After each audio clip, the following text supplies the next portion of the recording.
Bagi guru dan dosen yang tidak mendapatkan tunjangan kinerja, maka akan diberikan tunjangan profesi guru serta 50% tunjangan profesi dosen. Ini adalah penjelasan Menteri Keuangan Indonesia baru-baru ini. Komponen THR yang diberikan meliputi gaji pokok, tunjangan keluarga, dan tunjangan jabatan, serta tunjangan kinerja per bulan sebesar 50%. Untuk instansi pemerintah daerah, paling banyak adalah 50% tambahan penghasilan dengan memperhatikan kemampuan fiskal di daerah tersebut. Hal tersebut mengundang berbagai reaksi para warganet. Banyak salah kaprah terkait berita ini, seperti yang dikutip dari komentar-komentar mereka, seperti kasihan ya para guru, tugasnya paling berat, bayarannya paling sedikit. Ini adalah bahasa politik yang muter-muter sehingga masyarakat sering gagal paham menerima informasi. Ini benar THR dipotong atau THR kena pajak yang bikin nambah sedikit uang yang didapat, atau bagaimana sih? Memang banyak bahasa ambigu, punya banyak arti, namun kesannya satu, pejabat terlihat benar dan tidak pernah salah di sisi jabatan. Saat ini, menteri terbaik dunia versi negara pemberi hutangan sedang dalam masalah besar. 349 triliun rupiahnya masih dilindungi politikus, terutama politikus dari parpol, yang membuat anak muda Indonesia tidak jadi bermain di Piala Dunia usia 20 tahun. Yang tadinya anak muda mau jualan dirinya ke pelatih dan klub asing dunia, mendadak gak bisa tampil. Bahkan banyak lagi larangan FIFA yang membuat peran sepak bola Indonesia jadi tetap kelas kampung karena dihukum lama, tak boleh main di pentas dunia.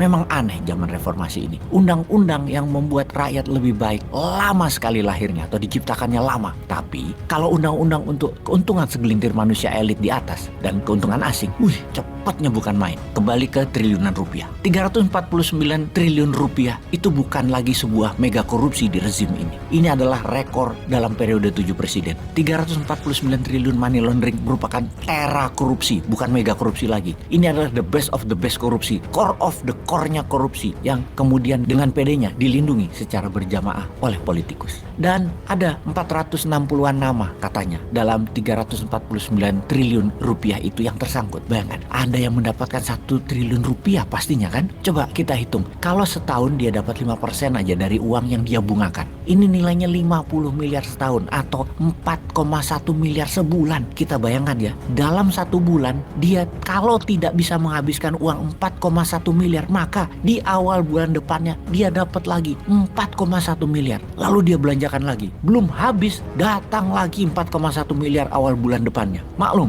berangkatnya dulu karena dari orang nggak punya. Dapat 4,1 miliar sebulan, harus dihabiskan. Bingung. Kalau nggak habis, numpuk lagi. Bingung lagi. Coba bayangkan nasibnya. Apa nggak stres tuh? Hidup tiap hari harus ngabisin uang. Nggak habis-habis uangnya. Sudah dibelanjakan pol, gigi 5, remblong. Bulan depan datang lagi 4,1 miliar. Gak sampai setahun belanja, capek banget hidupnya karena harus belanja, dan belanja. Itu kalau dibelah rata 1 triliunan loh. Bayangkan kalau ternyata nggak rata, ada yang dapat 10 triliun. Dengan uang 10 triliun kalau dibungain setiap bulan dapat 40 miliar rupiah. Apa nggak lebih stres itu ngabisinnya? Untuk itu semua mereka perlu perlindungan. Karena perlu perlindungan maka harus ada uang perlindungan. Anggap ya si bosman ini salah satu yang dapat 10 triliun. Ya mendingan bayar dah 10 miliaran buat suara parpol untuk perlindungan bulanan deh. 10 miliar. Siapa aja? Politikus, media, buzzer, bayar dah. 30 miliar sebulan sisanya. Juga gue sampai bego. Tiap bulan ngabisin duitnya juga bingung. Terus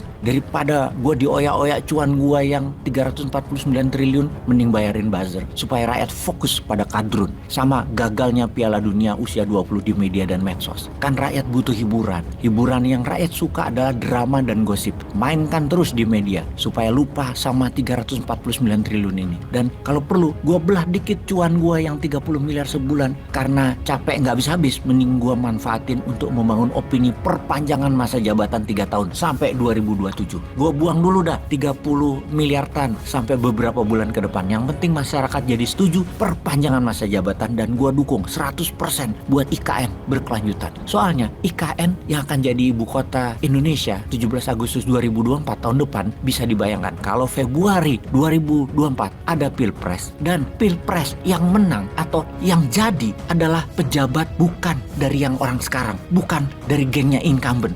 Bisa saat pelantikan 20 Oktober 2024 nanti dia nggak mau ngantor dan dia nggak mau tinggal di IKN. Malah lebih mengerikan lagi, sehari setelah dilantik tanggal 21 Oktober 2024 presiden baru buat keputusan ibu kota balik ke Jakarta lagi. Lah apa nggak ambiar itu rencana besar IKN di Penajam itu? Bisa jadi kota hantu itu IKN, bisa gawat dan nggak boleh hal itu terjadi. ini peluang buat gua harus dukung IKN, gua harus dukung perpanjangan jabatan, dan gua dukung koalisi incumbent. Tapi gua minta tolong di sisi lain dong, lindungi yang 349 triliun gua ya. Untuk itu kita saksikan video berikut ini di mana kita akan masuk ke IKN, bantu negara. Bagaimana komentar sahabat?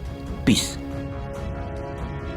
Apakah betul ada teman-teman yang sudah bekerja lama dan belum dibayar? Itu kami minta konfirmasi, Pak. Ada yang belum dibayar sampai bulanan, 3 bulan, 2 bulan, 4 bulan, 5 bulan, 6 bulan. Kami harus jujur menyatakan bahwa kami masih menunggu Perpres tentang hak keuangan eselon 1 dan turunannya. Kalau boleh jujur juga, saya dan Pak Doni juga butuh waktu 11 bulan hingga kami mendapatkan salary. Sudah dibahas ini yang hak keuangan untuk pejabat eselon 1 ke bawah ini di Menko Polhukam, Ibu sekalian, dan ini meluncur ke Presiden sekarang. Begitu. Ya, demikianlah kondisinya begitu ya.